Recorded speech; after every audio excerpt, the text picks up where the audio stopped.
खरं तर UDID card त्यांनी सक्तीचं केलं. तो एक शासन निर्णय काढला. वास्तविक पूर्ण राज्यामध्ये UDID कार्ड काढण्यासाठी जे यंत्रणा पाहिजे ते सध्या सरकारची नाहीये आणि त्याच्यामुळे दिव्यांगांना ते कार्ड भेटत नाही. जेथपर्यंत भेटणार नाही तेपर्यंत महिना चालू होणार नाही. हे फार चुकीचं आहे, ते रद्द केलं पाहिजे. आणि दुसरं आहे का तात्पुरतं प्रमाणपत्र ते सर्रास सगळ्याला दिलं जातं. वास्तविक 40% वर दिव्यांगाचं प्रमाणपत्र भेटलं म्हणजे तो लाभासाठी पात्र होते. आतापर्यंत 50-60 वर्षात ही स्थिती होती. त्याच्यावरही काही खोडतळपणा करून मुद्दामून तात्पुरते प्रमाणपत्र अपंगांना दिव्यांग बांधवांना ते बंद केले पेन्शन योजना. याच्या विरोधात आम्ही आंदोलन 19 तारखेला ठेवलंय. तेपर्यंत शासन निर्णय केला पाहिजे, नाहीतर मग मंत्रालयात आपण आंदोलन करू.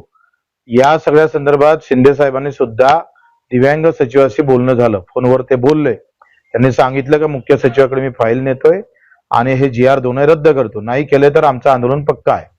कारण 50% दिव्यांग या लाभापासून, संजय गांधी निराधार या लाभापासून वंचित राहत आहे. त्याच्यामुळे महाराष्ट्रात सगळ्या इकडे हा मोठा गोंधळ निर्माण झाला आहे.